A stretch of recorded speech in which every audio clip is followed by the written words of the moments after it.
साल 2025 भारतीय सेना के इतिहास में एक ऐसे साल के तौर पर दर्ज हो गया है जिसने न सिर्फ सीमाओं पर भारत की ताकत का एहसास करवाया बल्कि पाकिस्तान को ये साफ संदेश भी दे दिया कि अब भारत पुराना भारत नहीं रहा, अब ये नया भारत है, ये घर में घुस के मारेगा।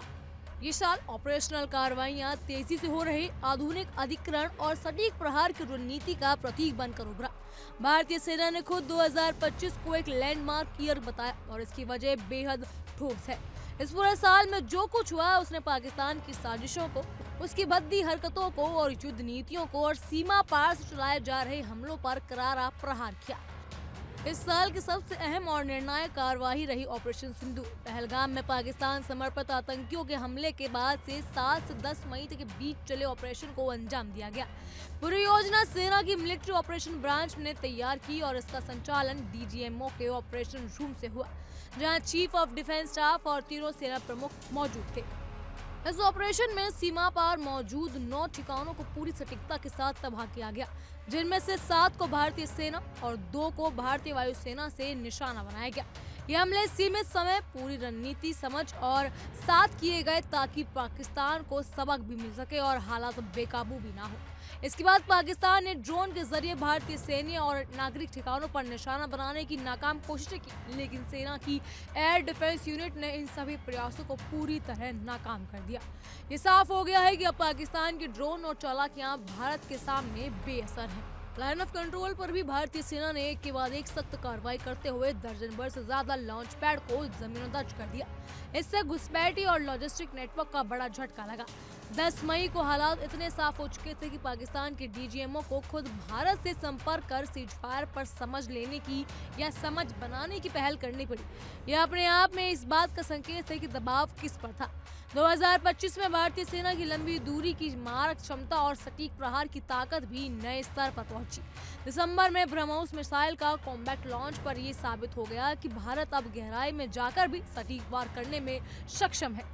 पूरे साल ब्रह्मोस के एक्सटेंडेड रेंज वेरिएंट पर भी काम तेजी से आगे बढ़ा। वहीं पिनाका रॉकेट सिस्टम को भी और घातक बनाया गया।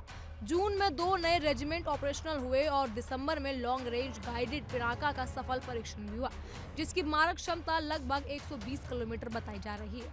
ये सब पाकिस्तान के लिए साफ चेतावनी थी कि अब भारत की पहुंच कहीं ज्यादा दूर तक है।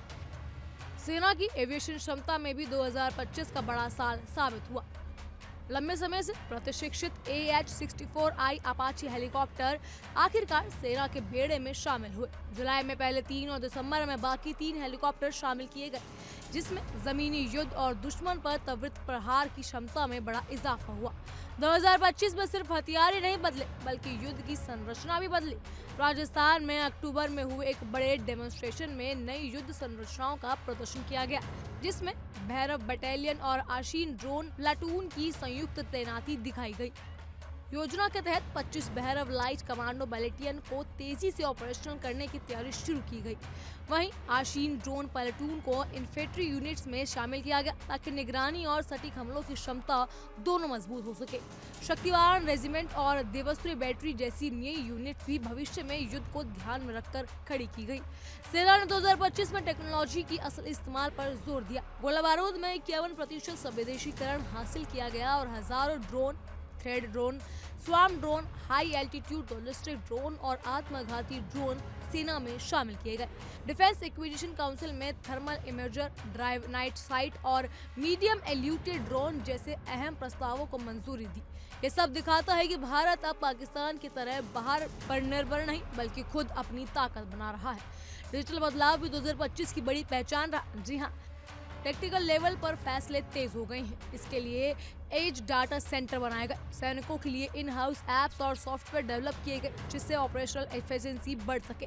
अक्टूबर में जैसलमेर में हुए आर्मी कमांडर कॉन्फ्रेंस में ग्रे जोन वॉरियर, ज्वाइंट्स और आत्मनिर्भरता जैसे मुद्दों पर गहन मंथन हुआ और आने वाले खतरों को देखते हुए बेहद अहम बताया जा रहा है इसे। अंतर्राष्ट्रीय स्तर पर भी भारत ने 2025 में अपनी स्थिति को मजबूत किया। France, America, Britain, Australia, UAE, Sri Lanka और थाईलैंड जैसे देशों के साथ बड़े सैन्य अभ्यास हुए। इसमें न सिर्फ भारत की रणनीतिक सोच सामने आई बल्कि पाकिस्तान को ये संदेश भी मिला कि भारत अब अकेला नहीं है। रणनीतिक विचार और नव विचार के मोर्चे पर भी 2025 खास रहा। चाणक्य डिफेंस डायलॉग के जरिए सेना ने सुधार की परिवर्तन की सोच को आगे बढ़ाया। इनो योद्धा पहल के तहत रिकॉर्ड इनोवेशन सामने आए, जिनमें से कई को फील्ड में उतारने की तैयारी शुरू हो चुकी है। ये दिखाता है कि भारतीय सेना अब सिर्फ आज की नहीं बल्कि आने वाले कल की भी तैयारी कर रही है। कुल मिलाकर 2025 भारतीय सेना के लिए एक ऐसा साल रहा है जिसमें पाकिस्तान की हर गलतफहमी तोड़ दी।